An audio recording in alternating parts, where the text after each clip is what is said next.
Hello and welcome to my channel. I am your loyal Hufflepuff, and today I will be reading Shadow and Bone. This is the first book in a trilogy that is also titled Shadow and Bone. I am looking forward to reading this to you guys, and I hope you'll enjoy it as well. There is a Netflix series out currently called Shadow and Bone. It is based off of this book, as well as the first book of a duology that is titled Six of Crows. And I hope to read that duology to you guys later at another point, and I hope you'll enjoy this book.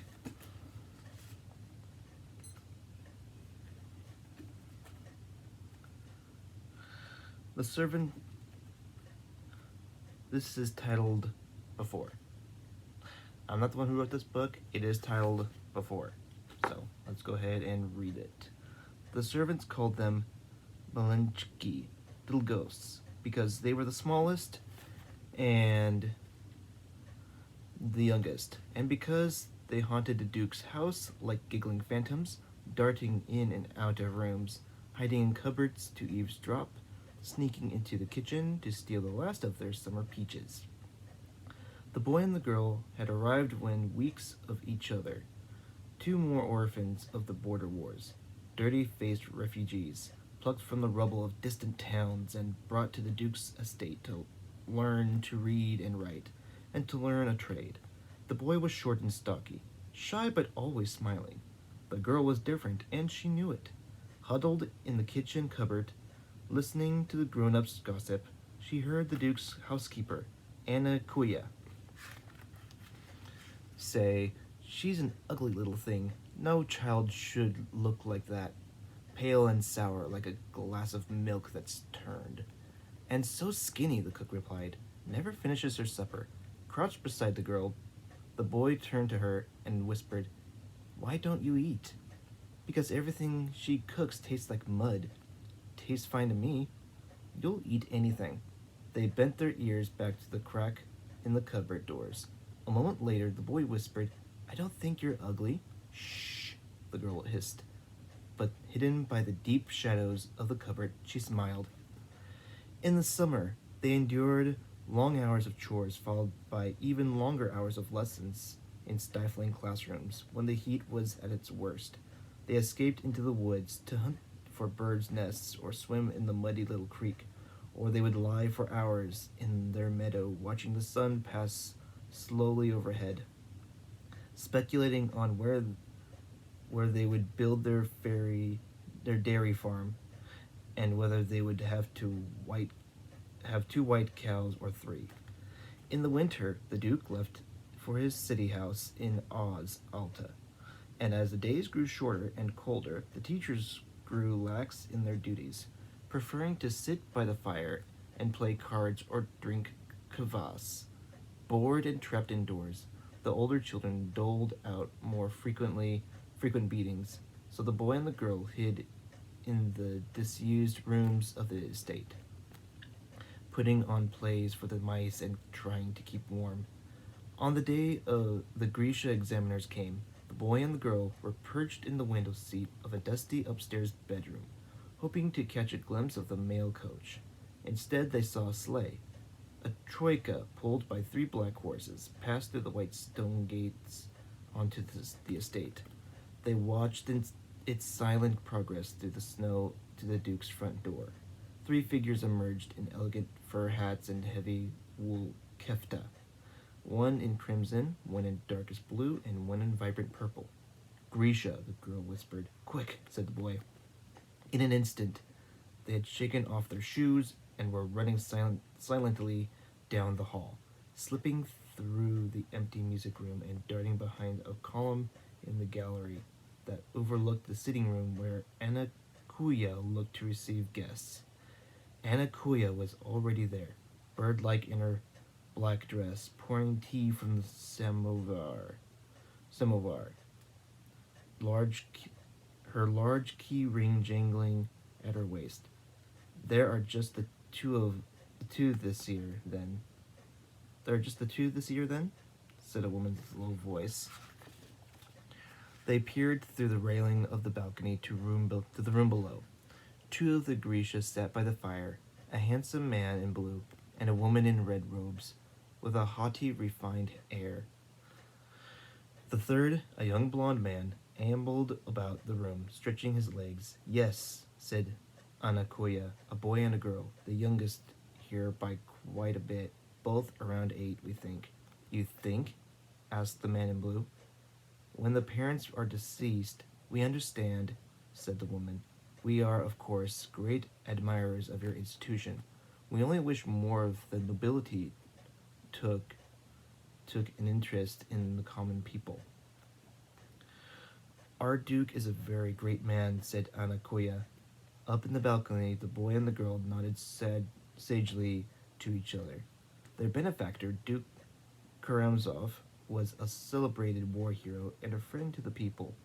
When he had returned from the front lines, he converted his estate into an orphanage and a home for war widows. They were told to keep him nightly in their prayers. And what are they like, these children? Asked the woman. The girl has some talent for drawing.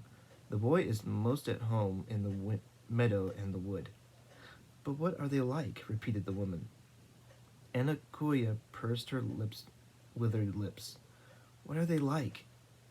They are undisciplined, contrary, far too attached to each other. They are listening to every word we say, said the young man in purple.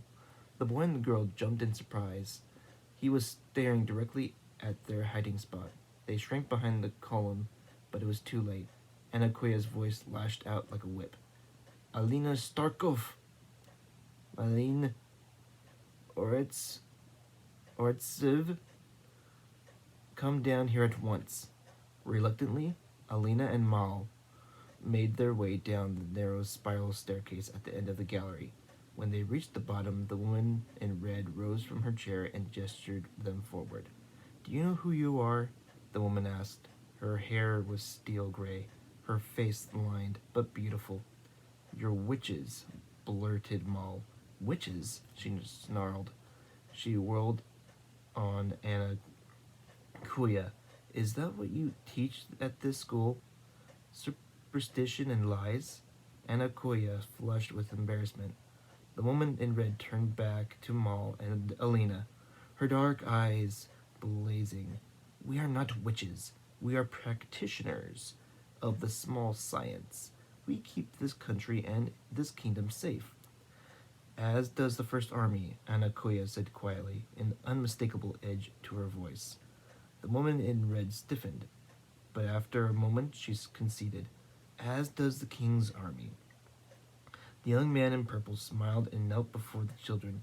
He said gently, when the leaves change color, do you call it magic? What about when you cut your hand and it heals?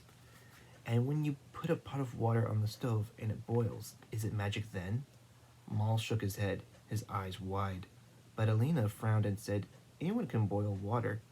Anakoya sighed in exasperation, but the woman in red laughed. You're very right. Anyone can boil water. But not just anyone can master the small science. That's why we've come to test you. She turned to Anakoya. Leave us now. Wait, exclaimed Mal. What happens if we're Grisha? What happens to us? The woman in red looked down at them. If by some small chance one of you is Grisha, then that lucky child will go to a special school where Grisha learn to use their talents. You will have the finest clothes, the finest food, whatever your heart desires, said the man in purple. Would you like that? It is the greatest way that you may serve your king, said Anakoya, still hovering by the door. That is very true, said the woman in red, pleased and willing to make peace. The boy and the girl glanced at each other, and, because the adults were not paying close attention, they did not see the girl reach out to clasp the boy's hand or the look that passed between them. The Duke would have recognized that look. He had spent long years on the ravaged northern borders, where the villages were constantly under siege, and the peasants fought their battles with little aid from the king or anyone else.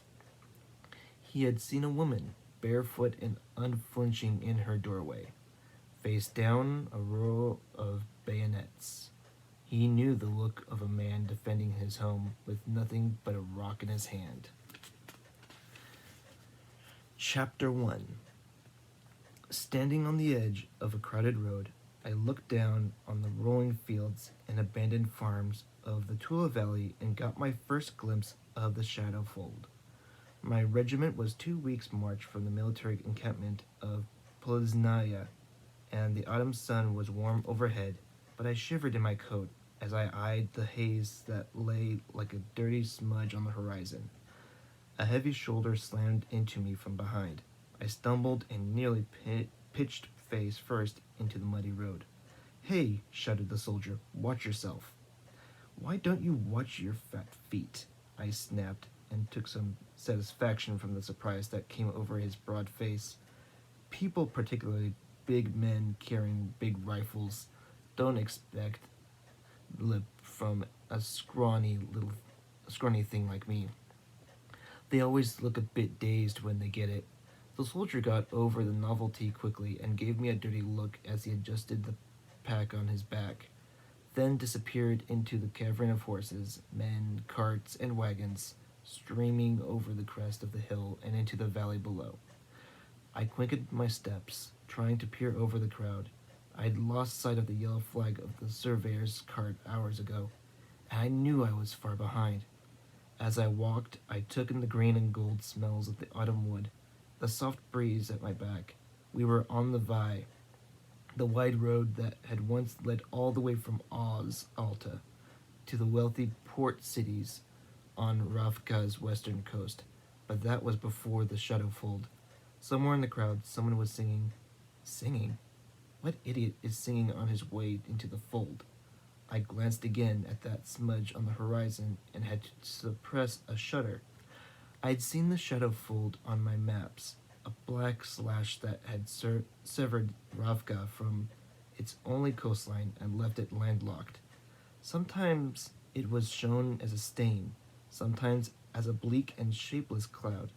And then there were the maps that just showed the Shadowfold as a long, narrow lake and labeled it by its other name, the Unsea, a name intended to put soldiers and merchants at their ease and encourage crossings. I snorted. That fools some fat merchant. That might fool some fat merchant, but it was little comfort to me. I tore my attention from the sinister haze hovering in the distance and looked down onto the ruined farms of the Tula. The valley had once been home to some of Ravka's richest estates. One day, it was a place where farmers tended crops and sheep grazed in green fields. The next, a dark slash had appeared on the landscape, a swath of nearly impenetrable darkness that grew with every passing year and crawled with horrors. Where the farmers had gone, their herds, their crops, their homes and families, no one knew. "Stop it," I told myself firmly. "You're only making things worse. People have been crossing the fold for years, usually with massive casualties, but all the same." I took a deep breath to steady myself. "No fainting in the middle of the road," said a voice close to my ear as a heavy arm landed across my shoulders and gave me a squeeze. I looked up to see Mal's familiar face, a smile in his bright blue eyes as he fell into step beside me. "Come on," he said, one foot in front of the other. "You know how it's done." "You're interfering with my plan." "Oh, really?" Yes, faint. Get trampled. Grievous injuries all around. That sounds like a brilliant plan." "Ah, but if I'm horribly maimed, I won't be able to cross the fold." Mal nodded slowly. "I see. I can shove you under a cart, if that would help." "I'll think about it," I grumbled, but I felt my mood lifting all the same. Despite my best efforts, Mal still had the effect on me, and I wasn't the only one. A pretty blonde girl strolled by and waved, throwing Mal a flirtatious glance over her shoulder. "Hey, Ruby," he called. "See you later?" Ruby giggled and scampered off into the crowd. Mal grinned broadly until he caught my eye roll. "What? I thought you liked Ruby." "As it happens, we don't have much to talk about," I said drearily. I had liked Ruby at first. When Maul and I left the orphanage at Karamzin to train for our military service in Poliznaya. I'd been nervous about meeting new people, but lots of girls had been excited to befriend me, and Ruby had been among the most eager. Those friendships lasted as long as it took me to figure out that their only interest in me lay in my proximity to Maul. Now I watched him stretch his arms expansively and turn his face up to the autumn sky, looking perfectly content. There was even, I noted with some disgust, a little bounce in his step. "What is wrong with you?" I whispered furiously. "Nothing," he said, surprised. "I feel great." "But how can you be so jaunty?" "Jaunty? I've never been jaunty. I hope never to be jaunty." "Well, then what's all this?" I asked, waving a hand at him. "You look like you're on your way to a really good dinner instead of possible death and dismemberment." Mal laughed. "You worry too much. The king sent a whole group of Grisha pyros to cover the skiffs, and even a few of those creepy heart renders. We have our rifles," he said, putting the one on his back. "We'll be fine. A rifle won't make much difference if there's a bad attack." Mal gave me a bemused glance. "What's with you lately? You're even grumpier than usual. And you look terrible." "Thanks," I groused. "I haven't been sleeping well. What else is new?" He was right, of course. I'd never slept well, but it had been even worse over the last few days. Saints knew I had plenty of good reasons to dread going into the fold, reasons shared by every member of our regiment who had been unlucky enough to be chosen for the crossing. But there was something else, a deeper feeling of unease that I couldn't quite name. I glanced at Maul. There had been a time when I could have told him anything. "I just have this feeling." "Stop worrying so much. Maybe they'll put Macau on the skiff. The Volcra will take one look at that big juicy belly of his and leave us alone." Unbidden, a memory came to me. Mal and I sitting side by side in a chair in the Duke's library, flipping through the pages of a large leather-bound book. We'd happened on an illustration of a Volcra, long filthy claws, leathery wings, and rows of razor-sharp teeth for feasting on human flesh. They were blind from generations spent living and hunting in the fold, but legend had it they could smell human blood from miles away. I'd pointed to the page and asked, "What is it holding?" I could still hear Maul's whisper in my ear, I think it's a foot." We'd slammed the book shut and run squealing out into the safety of the sunlight. Without realizing it, I'd stopped walking, frozen in place, unable to shake the memory from my mind. When Mal realized I wasn't with him, he gave a great beleaguered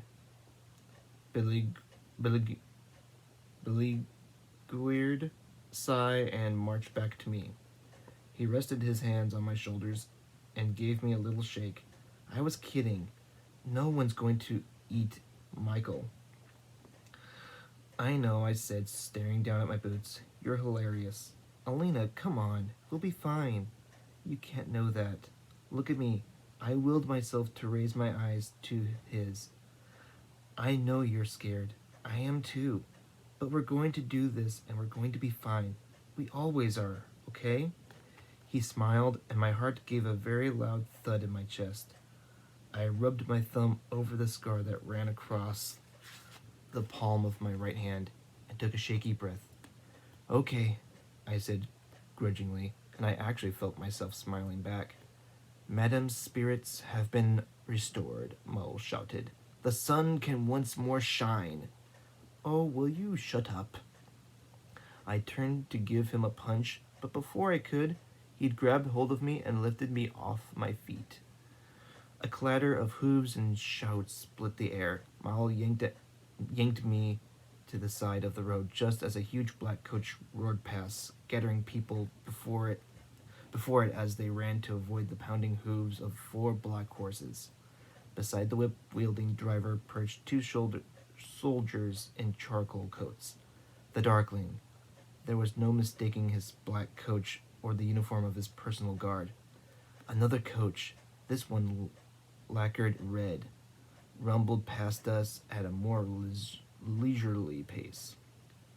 I looked up at Mal, my heart racing from the close call. "Thanks," I whispered. Miles suddenly seemed to realize that he had his arms around me. He let go and hastily stepped back. I brushed the dust from my coat, hoping he wouldn't notice the flush on my cheeks. A third coach rolled by, lacquered in blue, and a girl leaned out the window. She had curling black hair and wore a hat of silver fox. She scanned the watching crowd, and, predictably, her eyes lingered on Mal. "You were just mooning over him," I chided at myself. Why shouldn't some gorgeous Grisha do the same? Her lips curled into a small smile as she held Mal's gaze, watching him over her shoulder until the coach was out of sight. Mal goggled dumbly after her, his mouth slightly open. "Close your mouth before something flies in," I snapped. Mal blinked, still looking dazed. "Did you see that?" a voice bellowed. I turned to see Michael loping toward us, wearing an almost comical expression of awe. Michael was a huge redhead with a wide face and an even wider neck. Behind him, Dobrov, Reedy, and Dark hurried to catch up. They were both trackers in Mal's unit and never far from his side. "Of course I saw it," Mal said, his dopey expression evaporating into a cocky grin. I rolled my eyes. "She looked right at you," shouted Michael, clapping Mal on the back. Mal gave a casual shrug, but his smile widened. "So she did," he said smudgily. Dobrov shifted nervously. "They say Grisha girls can put spells on you." I snorted. Michael looked at me as if he hadn't even known I was there. "Hey, Sticks," he said, and gave me a little jab on the arm. I scowled at the nickname, but he had already turned back to Mal. "You know she'll be staying at camp," he said with a leer. "I hear the Grisha tent's as big as a cathedral," added Dobrov. "Lots of nice shadowy nooks," said Michael, and actually waggled his brows. Mal whooped. Without sparing me another glance, the 3 of them strode off, shouting and shoving one another. "Great seeing you guys," I muttered under my breath. I readjusted the strap of the satchel slung across my shoulder and started back down the road, joining the last few stragglers down the hill and into Gribursk. I didn't bother to hurry. I'd probably get yelled at when I finally made it to the documents tent, but there was nothing I could do about it now. I rubbed my arm where Michael had punched me. Sticks. I hated that name. You didn't call me Sticks when you were drunk on kvass and trying to paw me at the spring bonfire, you miserable oaf, I thought spitefully. Kribursk wasn't much to look at. According to the senior cartographer, it had been a sleeping market town in the days before the shadow fold. Little more than a dusty main square and an inn for weary travelers on the Vai, but now it had become a kind of ramshackle port city, growing up around a permanent military encampment and the dry docks where the sand skiffs waited to take passengers through the darkness to West Ravka. I passed taverns and pubs and what I was pretty sure were brothels meant to cater to the troops of the king's army. There were shops selling rifles and crossbows, lamps and torches, all necessary equipment for a trek across the fold. The little church with its whitewashed walls and gleaming onion domes was in surprisingly good repair. Or maybe not so surprising. I considered. Anyone contemplating a trip across the Shadowfold would be smart to stop and pray. I found my way to where the surveyors were billeted. I deposited my pack on a cot and hurried over to the documents tent. To my relief, the senior cartographer was nowhere in sight, and I was able to slip inside unseen. Entering the white canvas tent, I felt myself relax for the first time since I'd caught sight of the fold. The documents tent was essentially the same in every camp I'd seen, full of bright light and rows of drafting tables where artists and surveyors bent to their work. After the noise and jostle of the journey, there was something soothing about the crackle of paper, the smell of ink, and the soft scratching of nibs and brushes. I pulled my sketchbook from my coat pocket, and slid onto a workbench beside Alexei, who turned to me and whispered irritably, "Where have you been?" "Nearly getting trampled by the Darkling's coach," I replied, grabbing a clean piece of paper and flipping through my sketches to try to find a suitable one to copy. Alexei and I were both junior cartographer's assistants, and as part of our training, we had to submit 2 finished sketches or renderings at the end of every day.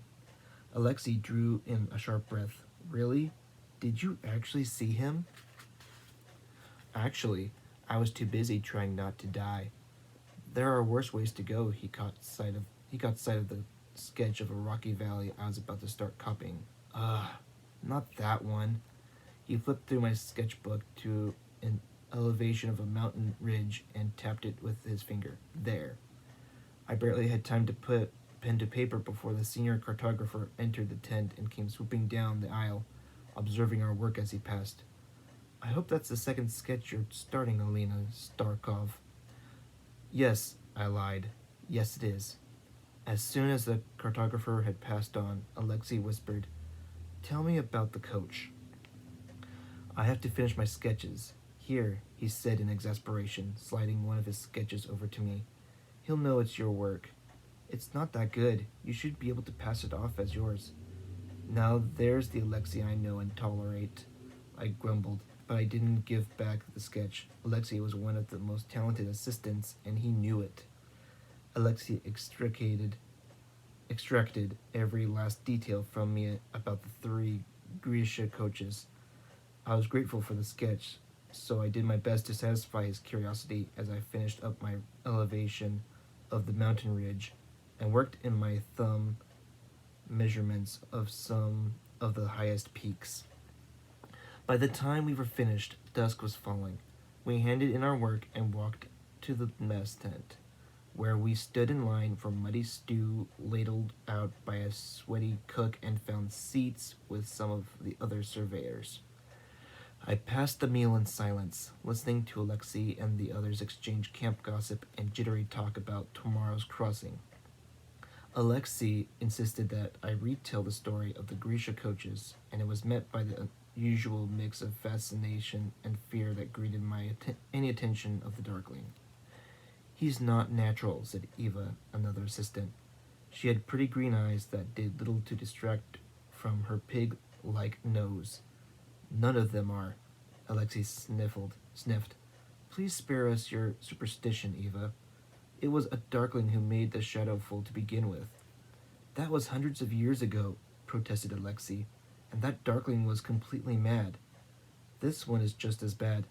"Peasant," Alexei said, and dismissed her with a wave. Eva gave him an affronted look and deliberately turned away from him to talk to her friends. I stayed quiet. I was more a peasant than Eva. Despite her superstitions, it was only by the Duke's charity that I could read and write, but by unspoken agreement, Moll and I avoided mentioning Karamzin. As if on cue, a raucous burst of laughter pulled me from my thoughts. I looked over my shoulder. Moll was holding court at a rowdy table of trackers. Alexei followed my glance. "How did you two become friends anyway?" We grew up together." "You don't seem to have much in common." I shrugged. "I guess it's easy to have a lot in common when you're kids, like loneliness and memories of parents we were meant to forget, and the pleasure of escaping chores to play tag in our meadow." Alexei looked so skeptical that I had to laugh. He wasn't always the amazing Mal, expert tracker and seducer of Grisha girls. Alexei's jaw dropped. He's seduced a Grisha girl? No, but I'm sure he will, I muttered. So, what was he like?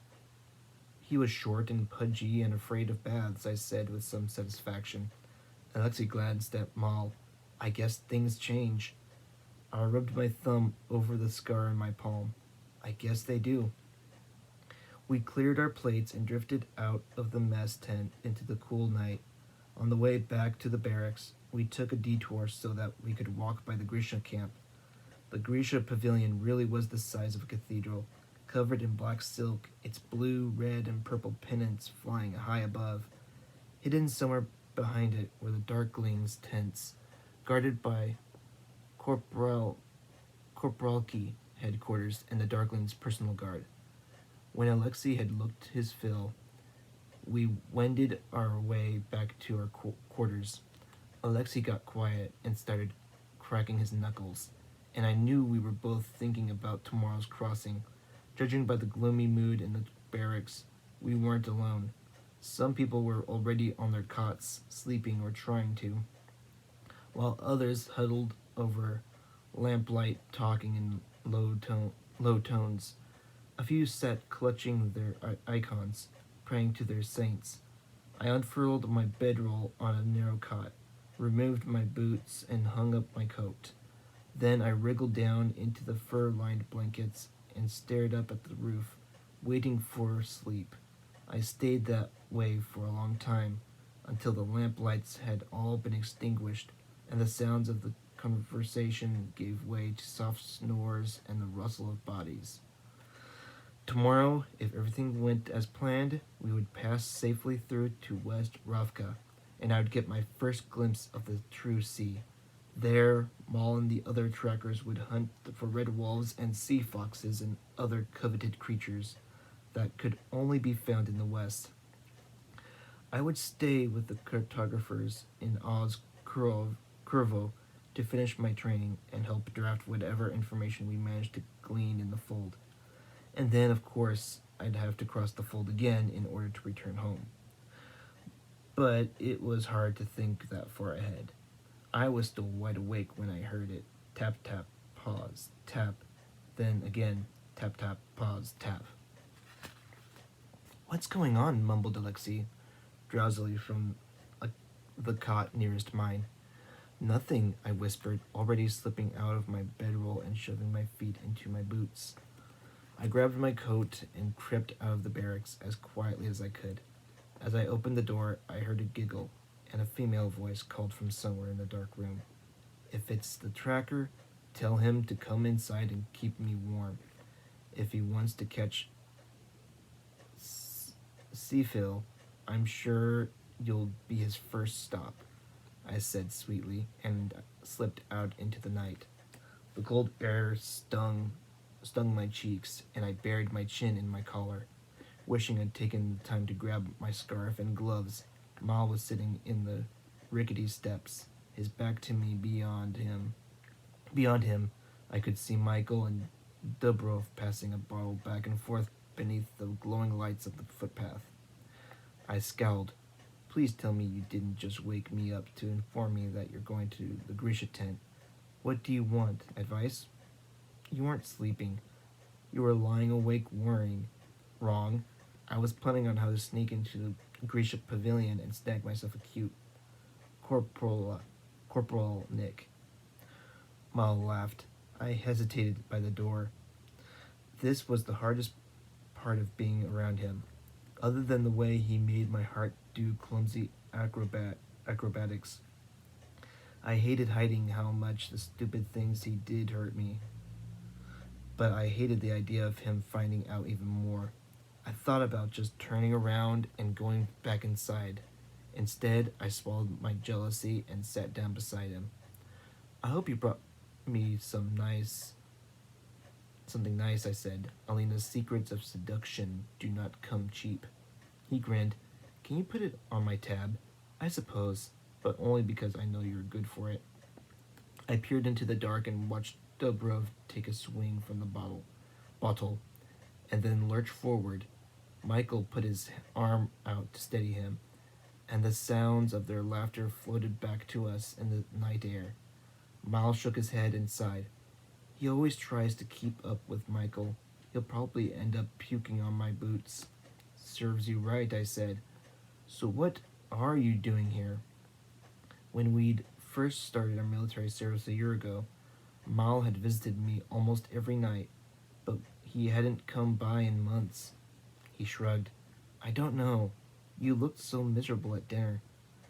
I was surprised he'd noticed, just thinking about the crossing, I said carefully. It wasn't exactly a lie. I was terrified of entering the fold, and Mal definitely didn't need to know that Alexei and I had been talking about him. But I'm touched by your concern. Hey, he said with a grin, I worry. If you're lucky, a Volker will have me for breakfast tomorrow, and then you won't have to fret anymore. You know I'd be lost without you. You've never been lost in your life, I scoffed. I was the map maker, but Mal could find true north blindfolded and standing on his head. He bumped his shoulder against mine. You know what I mean. Sure, I said, but I didn't. Not really. We sat in silence, watching our breath make plumes in the cold air. Mal studied the toes of his boots and said, I guess I'm nervous too. I nudged him with my elbow and said with confidence, I didn't feel. If we can take on Anakuya, we can handle a few Volcra. If I remember right, the last time we crossed Anakuya, you got your ears boxed and we both ended up mucking out the stables. I winced. I'm trying to be reassuring. You could at least pretend I'm succeeding. You know the funny thing? He asked. I actually miss her sometimes. I did my best to hide my astonishment. We'd spent more than 10 years of our lives in Karamzin, but usually I got the impression that Mal wanted to forget everything about the place, maybe even me. There he'd been another lost refugee, another orphan made to feel grateful for every mouthful of food, every used pair of boots. In the army, he'd carved out a real place for himself where no one needed to know that he'd once been an unwanted little boy. Me too, I admitted. We could write to her. Maybe, Mal said. Suddenly, he reached out and took hold of my hand. I tried to ignore the little jolt that went through me. This time tomorrow, we'll be sitting in the harbor at Ozkurvo, looking out at the ocean and drinking kvass. I glanced at Dubrov. Kvass. Sorry. And drinking kvass. I glanced at Dubrov, weaving back and forth, and smiled. Is Dubrov buying? Buying? Just you and me, Mal said. Really? It's always just you and me, Alina. For a moment, it seemed like it was true. The world was this step, this circle of lamplight, the two of us suspended in the dark. Come on, bellowed Michael from the path. Mal started like a man waking from a dream. He gave my hand a last squeeze before he dropped it. Gotta go, he said, his brash grin sliding back into place. Try to get some sleep. He hopped lightly from the stairs and jogged off to join his friends. Wish me luck, he called over his shoulder. Good luck, I said, automatically, and then wanted to kick myself. Good luck? Have a lovely time, Mal. Hope you find a pretty Grisha, fall deeply in love, and make lots of gorgeous, disgustingly talented babies together. I sat frozen on the steps, watching them disappear down the path, still feeling the warm pressure of Mal's hand in mine. Oh well, I thought as I got to my feet. Maybe he'll fall into a ditch on his way there. I edged back into the barracks, closed the door tightly behind me, and gratefully snuggled into my bedroll. Would that black-haired Grisha girl sneak out of the pavilion to meet Mal? I pushed the thought away. It was none of my business, and really, I didn't want to know. Maul had never looked at me the way he'd looked at that girl, or even the way he looked at Ruby, and he never would. But the fact that we were still friends was more important than any of that. For how long? Said a nagging voice in my head. Alexei was right. Things change. Maul had changed for the better. He'd gotten handsomer, braver, cockier, and I'd gotten taller. I sighed and rolled onto my side. I wanted to believe that Maul and I would always be friends, but I had to face the fact that we were on different paths, lying in the dark, waiting for sleep. I wondered if those paths would just keep taking us further and further apart, and if a day might come when we would be strangers to each other once again. The morning passed in a blur. Breakfast, a brief trip to the documents tent to pack additional inks and paper, then the chaos of the dry dock.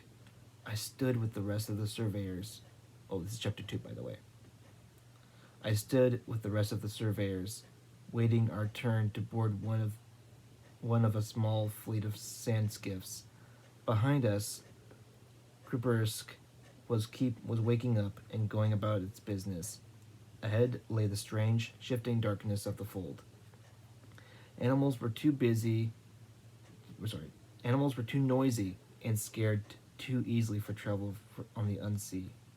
So crossings were made on sand skiffs, shallow sleds rigged with enormous sails that let them skate almost soundlessly over the dead gray sands.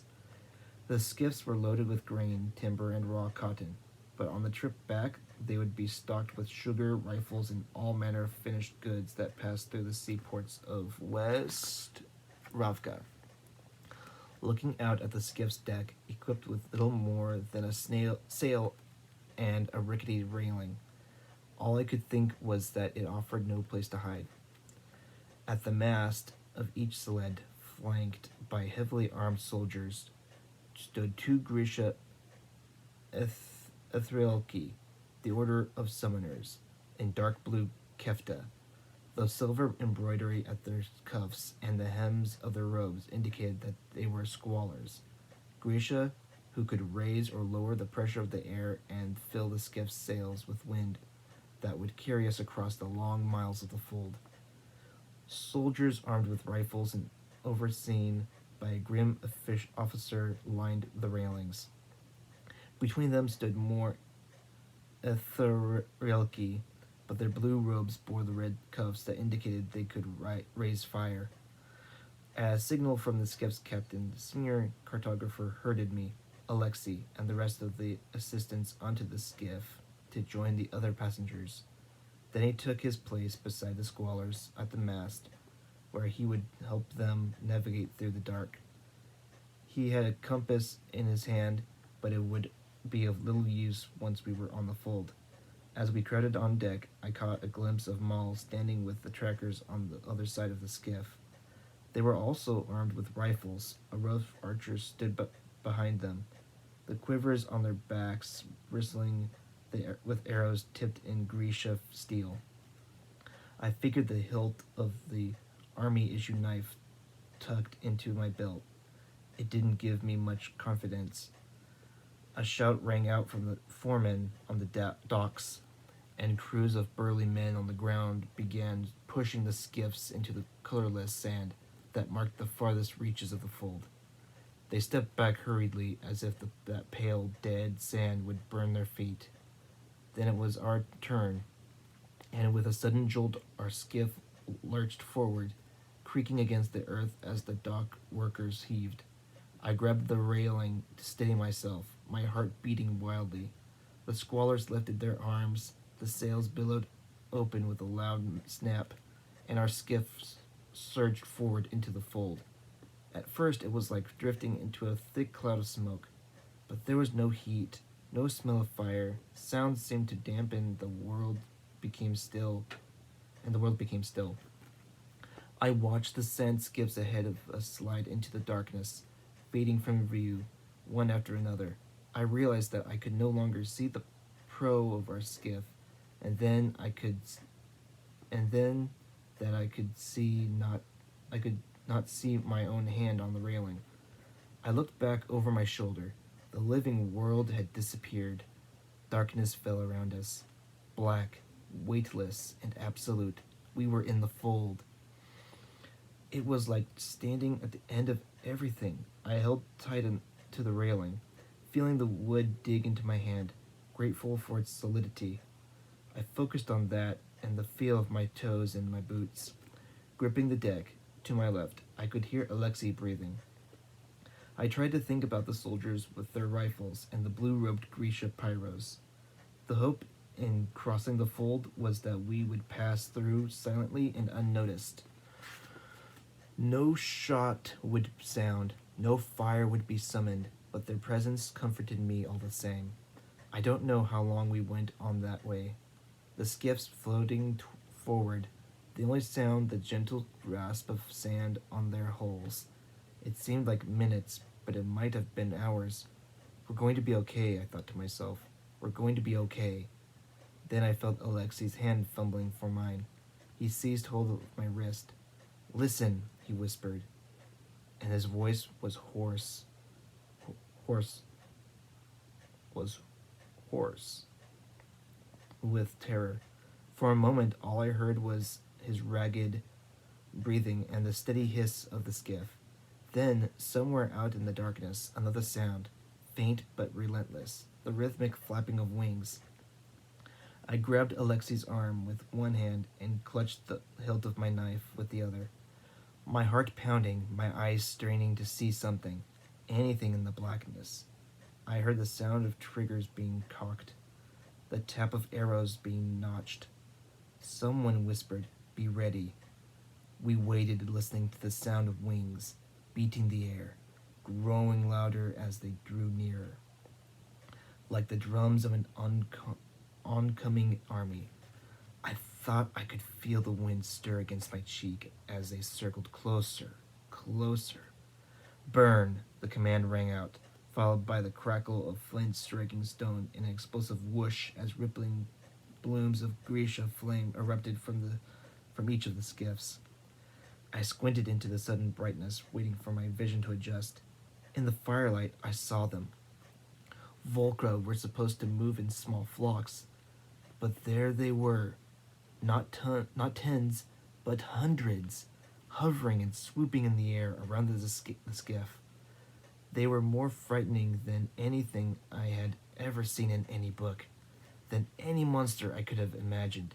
Shots rang out, the archers let fly, and the shrieks of Volcra split the air, high and horrible. They dove. I heard a shrill wail and watched in horror as a soldier was lifted from his feet and carried into the air, kicking and struggling. Alexei and I huddled together, crouched low against the railing, clinging to our flimsy knives and muttering our prayers as the world dissolved into nightmare. All around us, men shouted, people screamed, soldiers were locked in combat with the massive, writhing forms of winged beasts, and the unnatural darkness of the fold was broken in fits and starts by bursts of golden Grisha flame. Then a cry rent the air beside me. I gasped as Alexei's arm was yanked from mine. In a spurt of flame, I saw him clutching at the railing with one hand. I saw his howling mouth, his wide, terrified eyes, and the monstrous thing that held him in its glistening gray arms, its wings beating the air as it lifted him from his feet, its thick claws sunk deep into his back, his talons already wet with his blood. Alexei's fingers slipped on the railing. I lunged forward and grabbed his arm. "Hold on," I cried. Then the flame vanished, and in the darkness I felt Alexei's fingers pulled from mine. "Alexei," I shouted. His screams faded into the sounds of battle as the Volcra carried him into the dark. Another burst of flame lit the sky, but he was gone. "Alexei," I yelled, leaning over the side of the railing. "Alexei!" The answer came in a gust of wings as another Volcra swooped down on me.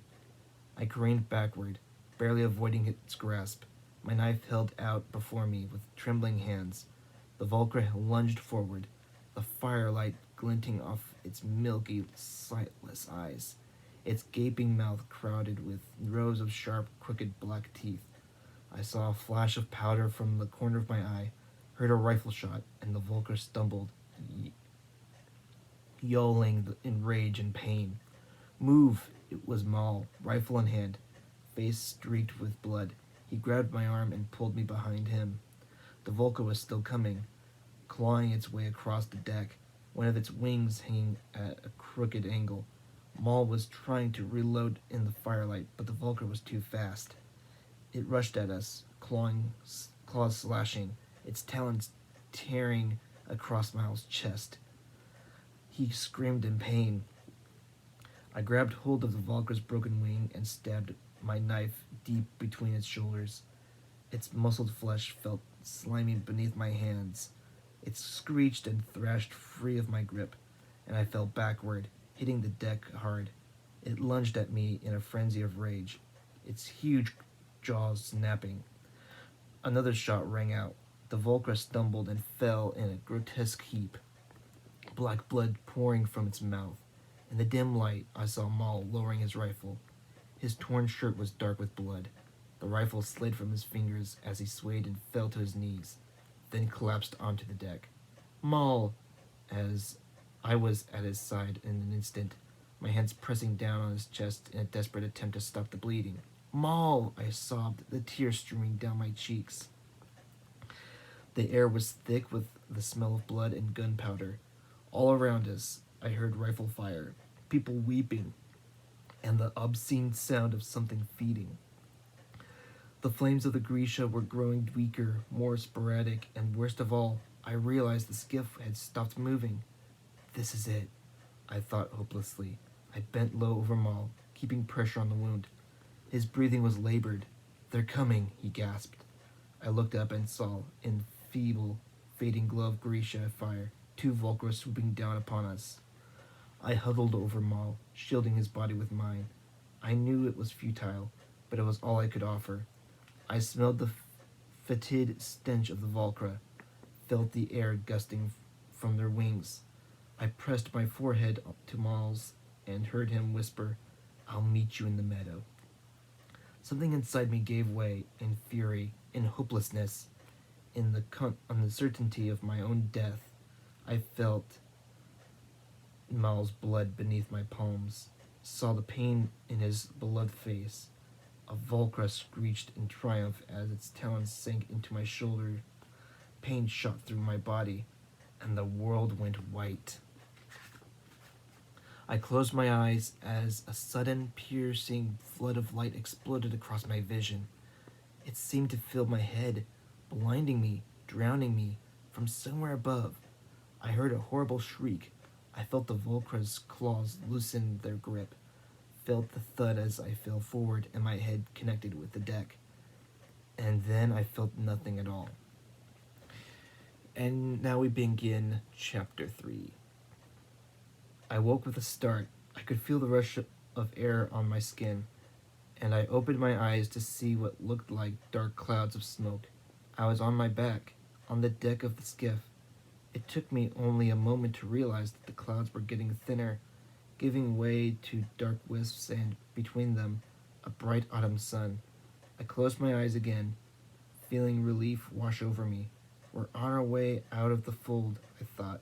Somehow, we made it through. Or had we? Memories of the Volkra attack floated back to me in a frightening rush. Where was Maul? I tried to sit up, and a bolt of pain shot through my shoulders. I ignored it and pushed myself up. I found myself looking down a rifle barrel. "Get that thing away from me," I snapped, batting it aside. The soldier swung the rifle back around, jabbing it threateningly at me. "Stay where you are," he commanded. I stared at him, stunned. "What's wrong with you?" "She's awake," he shouted over his shoulder. He was joined by 2 more armed soldiers, the captain of the skiff and a corporal Nick. With a thrum of panic, I saw that the cuffs of her red kefta were embroidered in black. What did a heart render want with me? I looked around. A squalor stood by the mast, arms raised, driving us forward on a strong wind. A single soldier by his side. The deck was slick with blood in places.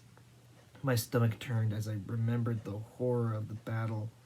A corporal, a corporal healer was tending to the wounded. Where was Maul? There were soldiers and Grisha standing by the railings, bloodied, singed, and considerably fewer in number than when we had set out. They were all watching me warily, with growing fear. I realized that the soldiers and the cripple Nick were actually guarding me like a prisoner. I said, Mal or Oretsev. He's a tracker. He was injured during the attack. Where is he? No one said anything. Please, I begged. Where is he? There was a jolt as the skiff came up of ground. The captain gestured at me with his rifle. Up. I thought about simply refusing to get up until they told me what had happened to Maul, but a glance at the heart render made me reconsider. I got to my feet, wincing at the pain in my shoulder. Then I stumbled as the skiff started to move again, pulled forward by the dry dock workers on land. Instinctively, I reached out to steady myself, but the soldier I touched shrank back from me as if burned. I managed to find my footing, but my thoughts were reeling. The skiff halted again. Move, the captain commanded. The soldiers led me at rifle point from the skiff. I passed the other survivors, acutely aware of their curious and frightened stares, and caught sight of the senior cartographer babbling excitedly to a soldier. I wanted to stop to tell him what had happened to Alexei, but I didn't dare. As I stepped onto the dry dock, I was surprised to see that we were back in Kribursk. We hadn't even made it across the fold. I shuddered. Better to be marching through camp with a rifle at my back than to be on the unsea. But not much better, I thought anxiously.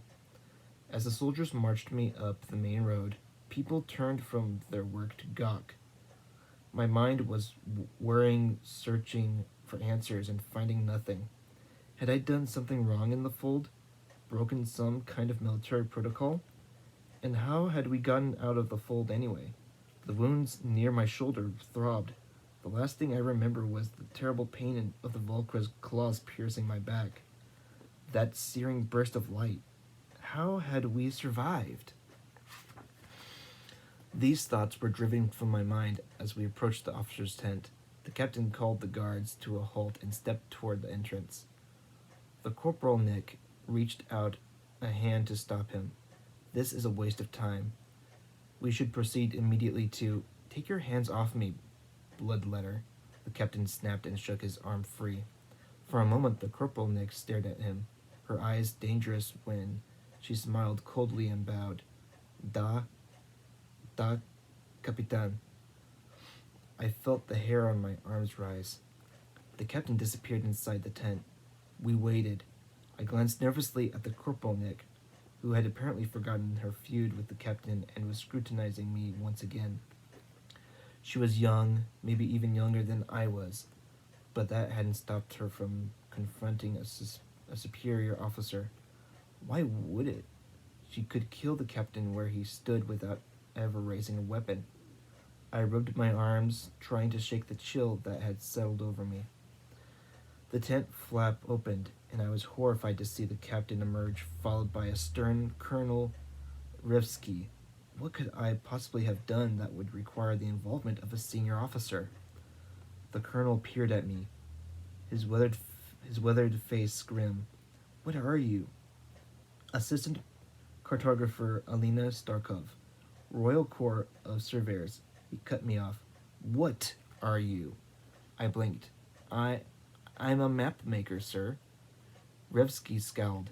He pulled one of his soldiers aside and muttered something to him that sent the soldier sprinting back toward the dry docks. Let's go, he said tersely. I felt the jab of the rifle barrel in my back and marched forward. I had a very bad feeling about where I was being taken. It can't be, I thought desperately. It makes no sense. But as the huge black tent loomed larger and larger before us, there could be no doubt about where we were headed. The entrance to the Grisha tent was guarded by more corporalky hard renders and charcoal-clad oprichniki, the elite soldiers who made up the Darkling's personal guard. The oprichniki weren't Grisha, but they were just as frightening. The corporalnik from the skiff conferred with the guards at the front of the tent. Then she and Colonel Revsky disappeared inside. I waited, my heart racing, aware of the whispers and stares behind me, my anxiety rising. High above, 4 flags fluttered in the breeze, blue, red, purple, and above them all, black. Just last night, Maul and his friends had been laughing about trying to get into this tent, wondering what they might find inside. And now, it seemed I would be the one to find out. Where is Maul? The thought kept returning to me. The only clear thought I seemed to be able to form. After what seemed an eternity, the corporalnik returned and nodded at the captain, who led me into the Grisha tent. For a moment, all my fears disappeared, eclipsed by the beauty that surrounded me. The tent's inner walls were draped with cascades of bronze silk that caught the glimmering candlelight from chandeliers sparkling high above. The floors were covered in rich rugs and furs. Along the walls, shimmering silken partitions separated compartments where Grisha clustered in their vibrant kefta. Some stood talking, others lounged on cushions drinking tea. Two were bent over a game of chess.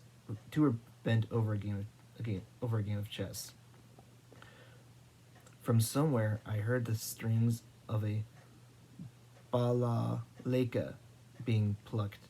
The Duke's estate had been beautiful, but it was a melancholy beauty of dusty rooms and peeling paint, the echo of something that had once been grand. The Grisha tent was like nothing I had ever seen before, a place alive with power and wealth. The soldiers marched me down a long carpeted aisle, at the end of which I could see a black pavilion on a raised dais. A ripple of curiosity spread through the tent as we passed. Grisha men and women stopped their conversations to gape at me. A few even rose to get a better look. By the time we reached the dais, the room was all but silent, and I felt sure that everyone must hear my heart hammering in my chest. In front of the black pavilion, a few richly attired ministers wearing the king's double eagle and a group of corporalky clustered around a long table spread with maps. At the head of the table was an ornately carved, high-backed chair of blackest ebony, and upon it lounged a figure in a black kefta, his chin resting on one pale hand. Only one Grisha was permitted to wear black. Colonel Revsky stood beside him, speaking in tones of far too low for me to hear. I stared, torn between fear and fascination. He's too young, I thought. This Darkling had been commanding the Grisha since before I was born. But the man seated above me on the dais didn't look much older than I did. He had a sharp, beautiful face, a shock of thick black hair, and clear gray eyes that glimmered like quartz. I knew that the more powerful Grisha were said to live long lives, and Darklings were the most powerful of them all. But I felt the wrongness of it, and I remembered Eva's words. He's not natural. None of them are. A high, tinkling laugh sounded from the crowd that had formed near me at the base of the dais. I recognized the beautiful girl in blue, the one from Ithralki coach who had been so taken with Maul. She whispered something to her chestnut-haired friend, and they both laughed again. My cheeks burned as I imagined what I must look like in a torn, shabby coat, after a journey into the Shadowfold and a battle with a flock of hungry Volcra. But I lifted my chin and looked the beautiful girl right in the eye. Laugh all you want, I thought grimly. Whatever you're whispering, I've heard worse. She held my gaze for a moment and then looked away. I enjoyed a brief flash of satisfaction before Colonel Revsky's voice brought me back to the reality of my situation. Bring them, he said. I turned to see more soldiers, leading a battered and bewildered group of people into the tent and up the aisle. Among them, I spotted the soldier who had been beside me when the Volcra attacked and the senior cartographer, his usually tidy coat torn and dirty, his face frightened. My distress grew as I realized that they were the survivors from my sand skiff, and that they had been brought before the Darkling as witnesses. What had happened out there on the fold? What did they think I had done? My breath caught as I recognized the trackers in the group. I saw Michael first, his shaggy red hair bobbing above the crowd on his thick neck, and leaning on him, bandages peeking out from his bloodied shirt, was a very pale, very tired-looking Mal. My legs went weak, and I pressed a hand to my mouth to stifle a sob. Mal was alive. I wanted to push through the crowd and throw my arms around him, but it was all I could do to stay standing as relief flooded through me. Whatever happened here, we would be all right. We had survived the fold, and we would survive this madness too. I looked back at the dais, and my elation withered. The Darkling was looking directly at me. He was still listening to Colonel Revsky, his posture just as relaxed as it had been before. But his gaze was focused, intent. He turned his attention back to the colonel, and I realized that I had been holding my breath. When the bedraggled group of survivors reached the base of the dais, Colonel Revsky ordered, Capitan, report. The captain stood at attention and answered in an expressionless voice. Approximately 30 minutes into the crossing, we were set upon by a large flock of Volcra. We were pinned down and sustaining heavy casualties. I was fighting on the starboard side of the skiff. At that point, I saw the soldier hesitated, and when he spoke again, his voice sounded less sure. I don't know exactly what I saw. A blaze of light, bright as noon, brighter, like staring into the sun. The crowd erupted into murmurs. The survivors from the skiff were nodding, and I found myself nodding along with them. I had seen the blaze of light too. The soldier snapped back to attention and continued. The Volca scattered and the light disappeared. I ordered us back to dry dock immediately. And the girl? Asked the Darkling. With a cold stab of fear, I realized he was talking about me. I didn't see the girl. Moi Sovereignty. The Darkling raised an eyebrow, turning to the other survivors. Who actually saw what happened? His voice was cool, distant, almost disinterested. The survivors broke into muttered discussion with one another. Then slowly, timidly, the senior cartographer stepped forward. I felt a keen twinge of pity for him. I'd never seen him so disheveled. His sparse brown hair was standing at all angles. On his head, his fingers plucked nervously at his ruined coat. Tell us what you saw, said Revsky. The cartographer licked his lips. We were under attack, he said tremulously. There was fighting all around. Such noise. So much blood. One of the boys, Alexei, was taken. It was terrible. Terrible. His hands fluttered like two startled birds. I frowned. If the cartographer had seen Alexei attacked, then why hadn't he tried to help? The old man cleared his throat. They were everywhere. I saw one go after her. Who? Asked Rivsky. Alina. Alina Starkov, one of my assistants. The beautiful girl in blue smirked and leaned over to whisper to her friend. I clenched my jaw. How nice to know that the Grisha could still maintain their snobbery in the midst of hearing about a Volcra attack. Go on, pressed. I saw one go after her and the tracker, the cartographer said, gesturing to Maul. And where were you? I asked angrily. The question was out of my mouth before I could think better of it. Every face turned to look at me, but I didn't care. I didn't care. You saw the Volcra attack us. You saw that thing take Alexei. Why didn't you help? There was nothing I could do, he pleaded, his hands spread wide. They were everywhere. It was chaos. Alexei might still be alive if you'd gotten off your bony rear to help us. There was a gasp and burble of laughter from the crowd. The cartographer flushed angrily, and I felt instantly sorry. If I got out of this mess, I was going to be in very big trouble. Enough, boomed Revsky. Tell us what you saw, cartographer. The crowd hushed, and the cartographer licked his lips again. The tracker went down. She was beside him. That thing, the Volcra, was coming at them. I saw it on top of her, and then she lit up. The Grisha erupted in exclamations of disbelief and derision. A few of them laughed. If I hadn't been so scared and baffled, I might have been tempted to join them.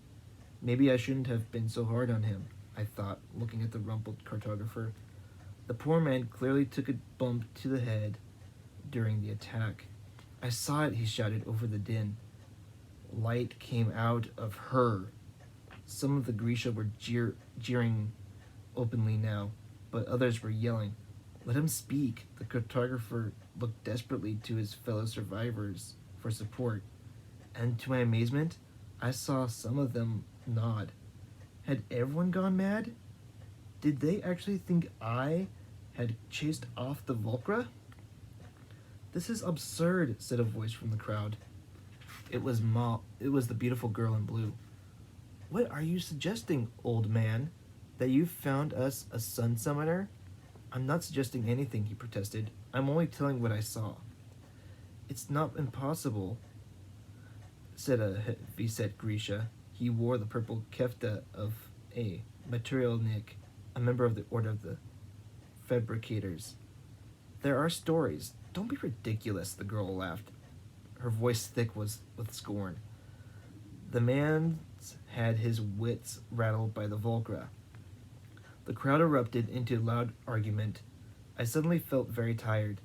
My shoulder throbbed where the Volcra had dug its talons into me.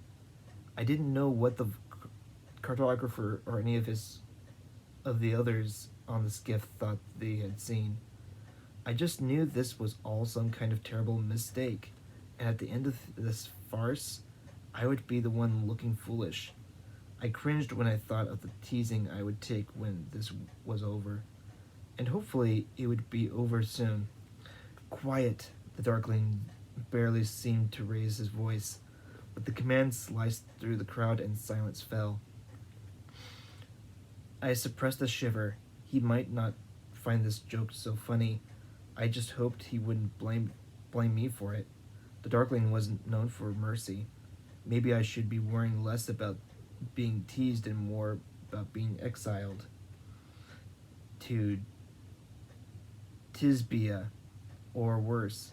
Eva said that the Darkling had once ordered a Korpolki healer to seal a traitor's mouth shut permanently. The man's lips had been grafted together, and he had starved to death. At the time, Alexei and I laughed and dismissed it as another of Eva's crazy stories. Now I wasn't so sure. Tracker, the Darkling said softly. What did you see? As one, the crowd turned toward Mal, who looked uneasily at me. and then back at the darkling. Nothing. I didn't see anything. The girl was right beside you, Mal nodded. You must have seen something. Mal glanced at me again. His look weighted with worry and fatigue. I'd never seen him so pale, and I wondered how much blood he had lost. I felt a surge of helpless anger. He was hurt. He was badly hurt. He should be resting instead of standing here answering ridiculous questions. Just tell us what you remember, Tracker, commanded Revsky. Mal shrugged slightly and winced at the pain from his wounds. I was on my back on the deck. Alina was next to me. I saw the Volcra diving, and I knew it was coming for us.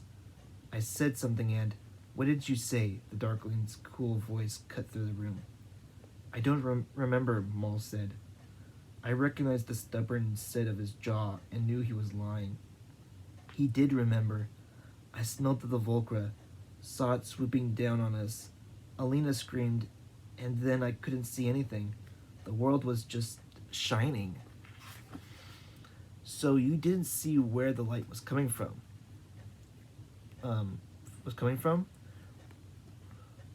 Revsky asked. Alina isn't. She couldn't. Mal shook his head. We're from the same village. I noticed that tiny pause, the orphan's pause. If she could do anything like that, I would know. The Darkling looked at Mal for a long moment, and then glanced back at me. We all have our secrets, he said. Mal opened his mouth as if to say more, but the Darkling put a hand on to silence him. Anger flashed across Mal's features, but he shut his mouth. His lips pressed into a grim line. The Darkling rose from his chair. He gestured, and the soldier stepped back, leaving me alone to face him. The tent seemed eerily silent. Slowly, he descended the steps. I had to fight the urge to back away from him as he came to a halt in front of me. Now, what do you say, Alina Starkov? He asked pleasantly. I swallowed. My throat was dry, and my heart was careening from beat to beat. But I knew I had to speak. I had to make him understand that I'd had no part in any of this. There's been some kind of mistake, I said hoarsely. I didn't do anything. I don't know how we survived.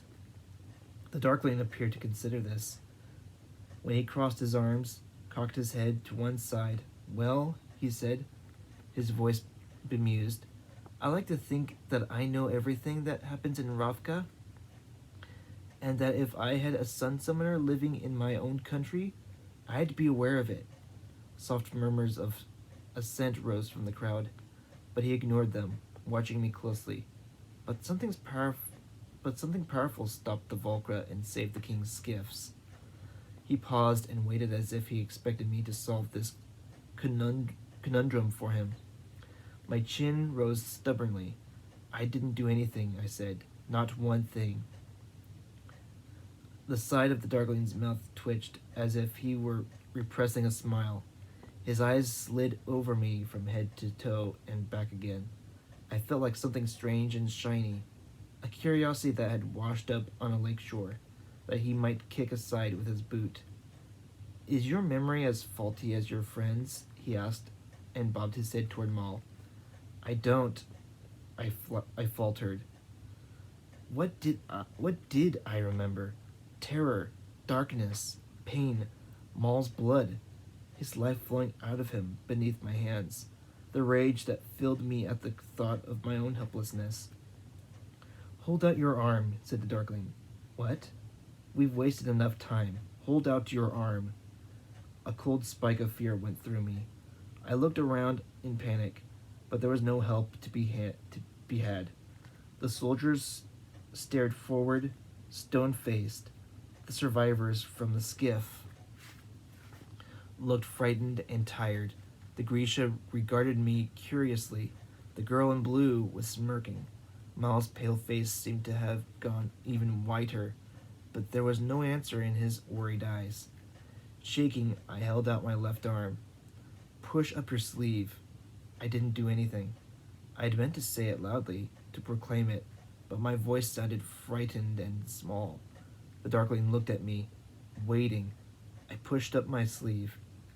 He spread his arms, and terror washed through me as I saw his palms filling with something black that pooled and curled through the air like ink in water. Now, he said in that same soft, conversational voice, as if we were sitting together drinking tea, as if I did not stand before him shaking. Let's see what you can do. He brought his hands together, and there was a sound like a thunderclap. I gasped as undulating darkness spread from his clasped hands, spilling in a black wave over me and the crowd. I was blind. The room was gone. Everything was gone. I cried out in terror as I felt the Darkling's fingers close around my bare wrist. Suddenly, my fear receded. It was still there, cringing like an animal inside me, but it had been pushed aside by something calm and sure and powerful, something vaguely familiar. I felt a call ring through me, and to my surprise, I felt something in me rise up to answer. I pushed it away, pushed it down. Somehow I knew that if that thing got free, it would destroy me. Nothing there, the Darkling murmured. I realized how very close he was to me in the dark. My panicked mind seized on his words. Nothing there. That's right. Nothing. Nothing at all. Now leave me be. And to my relief, that struggling thing inside me seemed to lie back down, leaving the Darkling's call unanswered. Not so fast, he whispered. I felt something cold press against the side of my forearm. In the same moment that I realized it was a knife, the blade cut into my skin. Pain and fear rushed through me. I cried out. The thing inside me roared to the surface, speeding toward the Darkling's call. I couldn't stop myself. I answered. The world exploded into blazing white light. The darkness shattered around us like glass. For a moment, I saw the faces of the crowd, their mouths wide with shock as the tent filled with shining sunlight. The air shimmered with heat. Then the Darkling released his grip, and with his touch went that particular sense of certainty that had possessed me. The radiant light disappeared, leaving ordinary candlelight in its place, but I could still feel the warm and inexplicable glow of sunshine on my skin. My legs gave way, and the Darkling caught me up against his body with one surprisingly strong arm. I guess you only look like a mouse, he whispered in my ear, and then beckoned to one of his personal guard. Take her, he said, handing me over to the Oprachnik, who reached out his arm to support me. I felt myself flush at the indignity of being handed over like a sack of potatoes, but I was too shaky and confused to protest. Blood was running down my arm from the cut the Darkling had given me. Ivan, shouted the Darkling. A tall heart-render rushed from the dais to the Darkling's side. Get her to my couch. I want her surrounded by my armed guard at all times. Take her to the little palace and stop for nothing. Ivan nodded. And bring a healer to see her wounds. Wait, I protested, but the Darkling was already turning away. I grabbed hold of his arm, ignoring the gasp that rose from the Grisha onlookers. There's been some kind of mistake. I'm not. My voice trailed off as the Darkling turned slowly to me, his slate eyes drifting to where my hand gripped his sleeve. I let go, but I wasn't giving up that easily. I'm not what you think I am, I whispered desperately. The Darkling stepped closer to me and said, his voice so low that only I could hear, I doubt you have any idea what you are. Then he nodded to Ivan. Go. The Darkling turned his back on me, and walked swiftly toward the raised dais, where he was swarmed by advisors and ministers, all talking loudly and rapidly. Ivan grabbed me roughly by the arm. Come on. Ivan, called the Darkling, mind your tone. She is Grisha now. Ivan reddened slightly, and gave a small bow, but his grip on my arm didn't slacken as he pulled me down the aisle. You have to listen to me, I gasped as I struggled to keep up with his long strides. I'm not Grisha. I'm a map maker. I'm not even a very good map maker. Ivan ignored me. I looked back over my shoulder, searching the crowd. Maul was arguing with the captain from the sand skiff, as if he felt my eyes on him. He looked up and met my gaze. I could see my own panic and confusion mirrored in his white face. I wanted to cry out to him, to run to him, but the next moment he was gone, swallowed up by the crowd. All right, well, I actually liked that part with the scene and with the Volcra and the fight on the ship. I thought that was an interesting action involved with it. The detail of it's really good. I'm really excited about what's gonna happen to her after this, and I'm sure some of you are too if you have yet to read the book. So I hope to see you all next time as we continue on with Shadow and Bone. So next time I am your loyal Hufflepuff, and I'll see you in the next video.